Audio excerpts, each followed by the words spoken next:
Hello tenth graders, how are you doing. Exams की तैयारी शुरू हो चुकी है ना।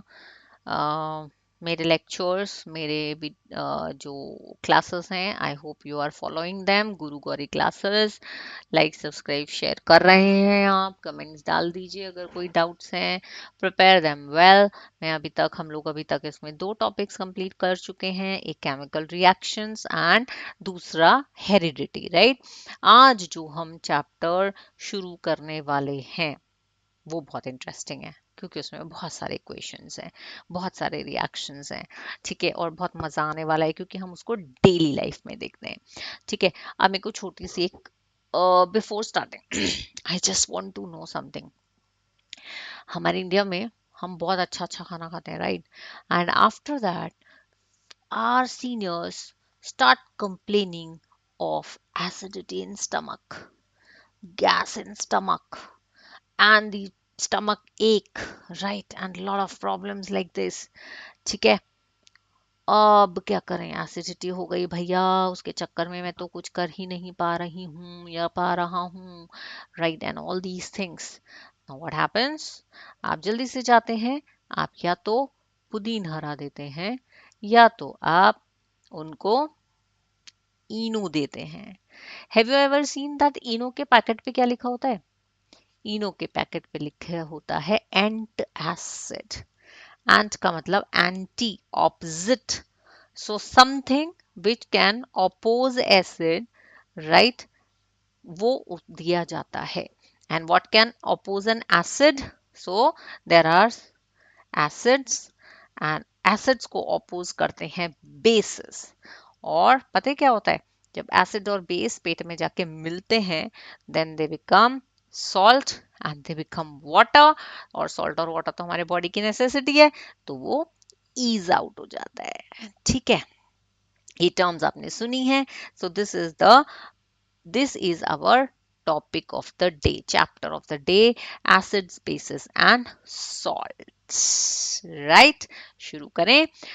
सुना तो है ना बचपन से कि अगर आपको एसिड्स और बेसिस में डिफरेंशिएट करना है तो कैसे डिफरेंशिएट करेंगे?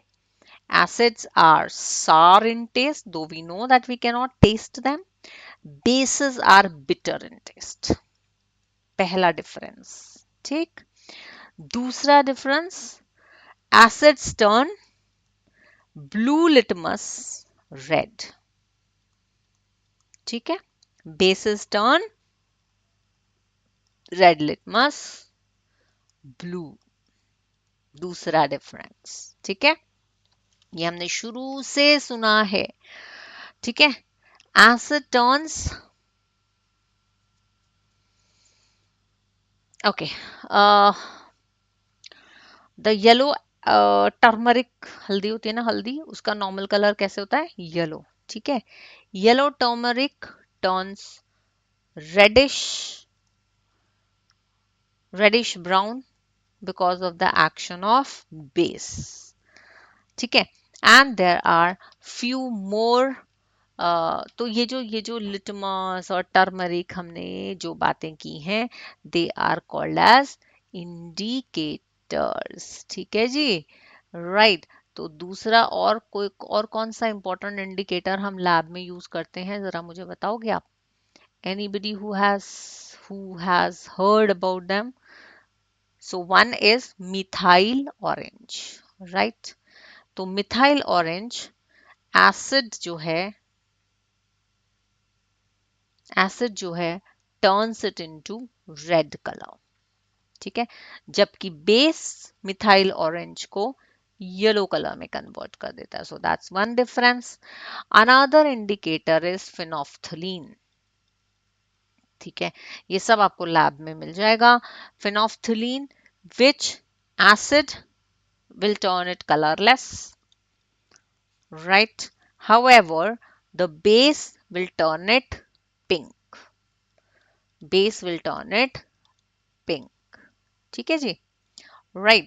तो ये तो सब हो गए कि हमें visually we can differentiate between acids and bases. ठीक, however, there are few indicators which can help us to differentiate between acids and bases according to the based on the smell, right? And that is why they are called as olfactory indicators. Olfactory मतलब related to smell. ठीक है, अब उसके लिए एक example आप अपने घर में कर सकते हैं. अनियन लीजिए, ठीक है, उसको थोड़ी देर क्लीन कपड़े में बांध लीजिए या ऐसे ही रख दीजिए, कोई प्रॉब्लम नहीं है. प्लस उसमें डाइल्यूट एसिड डाल दीजिए, थोड़ी देर उसको रखिए, तो क्या होगा?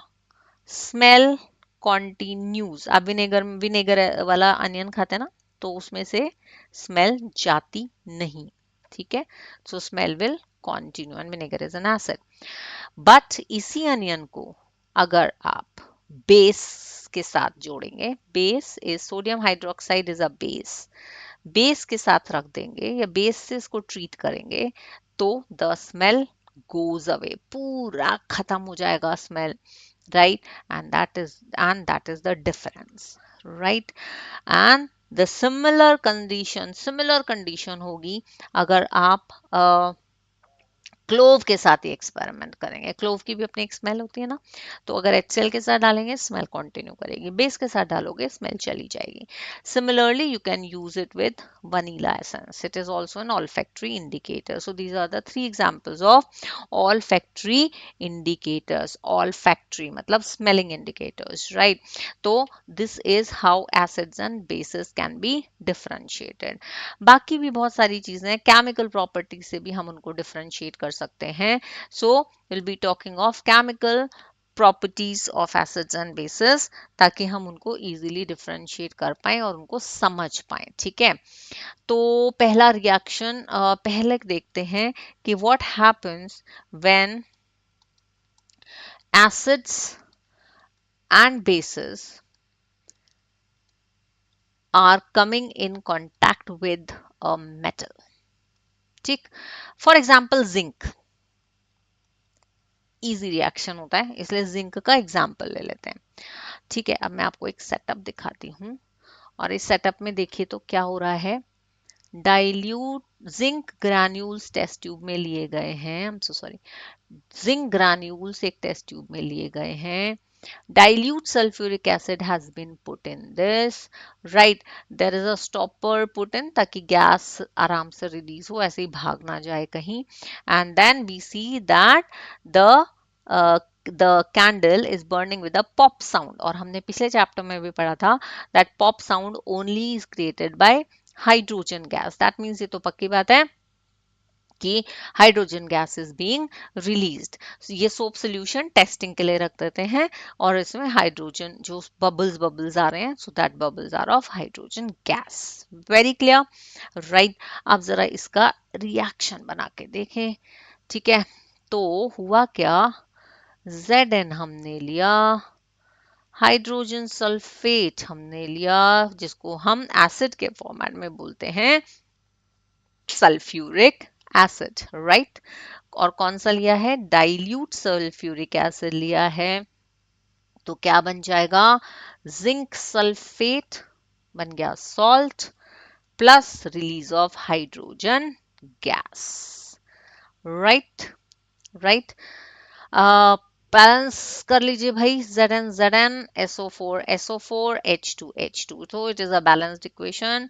इस बात की टेंशन नहीं लेनी है, लेकिन हमें ये पता चल गया कि whenever there is a metal and it is treated with an acid, it gives salt plus it gives hydrogen gas. This is a general equation. आप यहाँ पे कोई भी मेटल प्लेस कर सकते हैं and you can put any acid here, तो resultant salt बन जाएगा एंड हाइड्रोजन गैस तो रिलीज हो ही जाएगी. करेक्ट. नाउ सिमिलरली अगर हम मेटल को बेस के साथ रिएक्ट कराएं, तो क्या होगा, मेटल को बेस के साथ रिएक्ट कराएंगे तो भी सॉल्ट एंड वाटर बनेगा, नो सॉरी हाइड्रोजन गैस बनेगी. ठीक, let us see this, Zn plus NaOH will give Na2ZNO2, that is called as sodium zincate. It is called as sodium zincate, right? And plus hydrogen gas. तो बहुत ज़्यादा difference नहीं है. That means acid and bases are both reactive with metal, giving rise to salt and hydrogen gas. ठीक है? Okay, यहाँ तक कहानी समझ में आई? या द नेक्स्ट थिंग, सो ये हो गया पहली चीज. दूसरा चीज है acids with metal carbonates or hydrocarbons, hydrogen carbonates, we can say hydrogen carbonates. ठीक है? एक okay, so let us go to the setup first.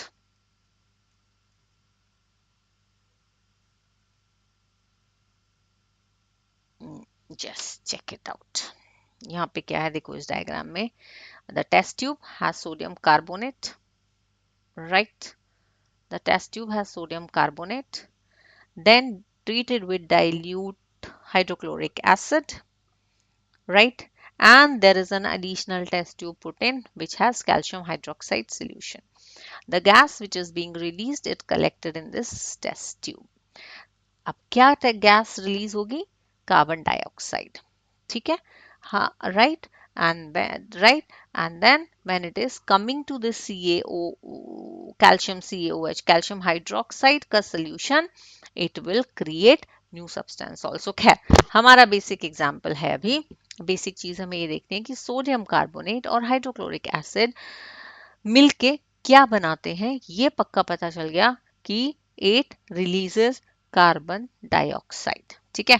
Let us put in the equation. So what happens is metal, sorry, uh, what we do, metal carbonates, right? जिसमें हमने कहा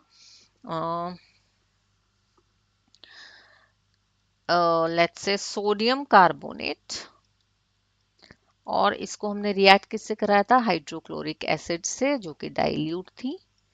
उसने हमको दे दिया salt plus water plus carbon dioxide. ठीक है? Balance कर लो. Na2 तो ये 2 हो जाएगा, Cl2 हो गया तो ये भी 2 हो जाएगा, H2 ऑलरेडी हो चुका है, और O ऑलरेडी 3 है, और C ऑलरेडी 1 है. So now it has become balance. लेकिन अब देखिए क्या क्या निकला. तो मेटल कार्बोनेट, अगर हम जनरलाइज्ड देखें, plus acid gives rise to salt plus water plus carbon dioxide gas. है ना? Correct. And the same happens when there is reaction of metal hydrogen carbonate. तभी भी जो products हैं, they will be same. Salt, water, carbon dioxide. ठीक है? अब interestingly आपको याद है इस वाले एक्सपेरिमेंटल सेटअप में हमने कैल्शियम हाइड्रोक्साइड की एक टेस्ट ट्यूब लगा दी थी. ठीक ठीक. और उसमें जो कार्बन डाइऑक्साइड रिलीज हो रही थी वो जा रही थी, right? So that means they are reacting with each other. You know what happens? Calcium carbonate is formed, which is white in color, white precipitate, right? So, और बहुत इंटरेस्टिंगली, अगर ये CaCO3 के साथ कार्बन डाइऑक्साइड बहुत सारी letter से बहुत ही सारी रिलीज हो गई, तो ये तो बन ही जाएगा. ये तो प्रोडक्ट्स बन ही गए. ठीक है? आप सोचो, इन प्रोडक्ट्स में अभी भी कार्बन डाइऑक्साइड रिलीज होता जा रहा है, तो रिएक्शन का क्या हो जाएगा? क्या हो जाएगा रिएक्शन का? कैल्शियम हाइड्रोजन कार्बोनेट बन जाएगा, which is soluble in water. आई कहानी यहाँ तक समझ? I hope everybody has understood it nicely, whosoever is learning it, right?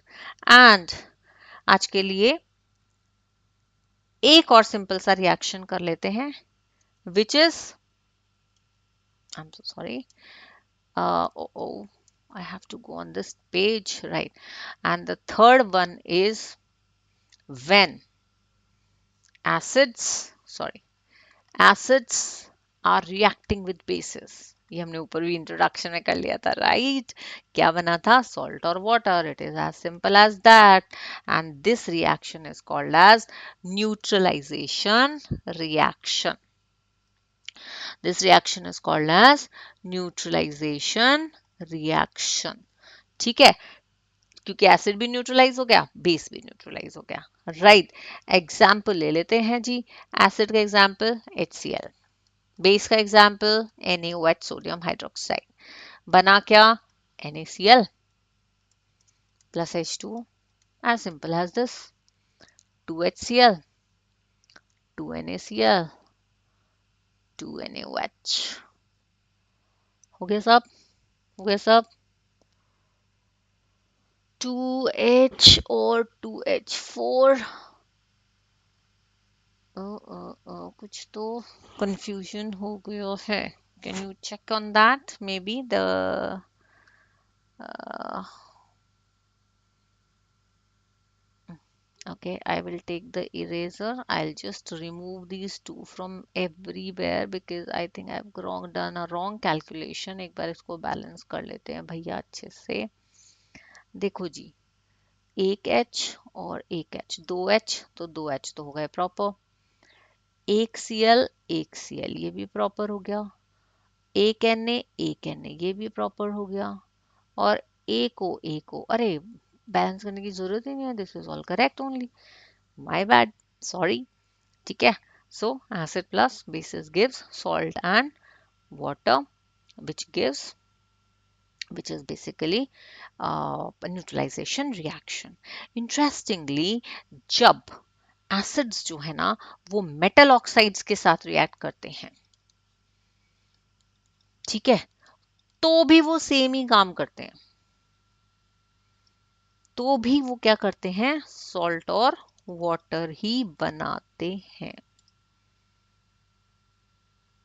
ठीक. फॉर एग्जाम्पल, मेटल ले लो, एक कॉपर ऑक्साइड ले लो, हाइड्रोक्लोरिक एसिड ही ले लेते हैं. It makes CuCl2, that is a bluish green solution, and will give hydrogen water, right? तो almost same reaction metal oxides की acids से होती है. ठीक है जी, right? So metal oxides can also be called as having basic nature. They have basic nature. That is why we can also call them basic oxides. है ना? मतलब basic nature is basic. Okay, right? So यहाँ तक की कहानियां समझ में आई. Further acids and bases we will continue after a small break. Till then, you take some rest and revise thoroughly all the reactions. ये ऐसे ही आते हैं. सेटअप अपना अच्छे से जो मैंने दिखाए हैं वो आपके एनसीईआरटी बुक्स में हैं, उनको स्टडी कर लीजिए. The questions are based on that only, like, right? So prepare it well. Any doubts please put in the comment box. Like, subscribe and share करना तो बिल्कुल भी मत भूलिएगा. Okay, so see you soon.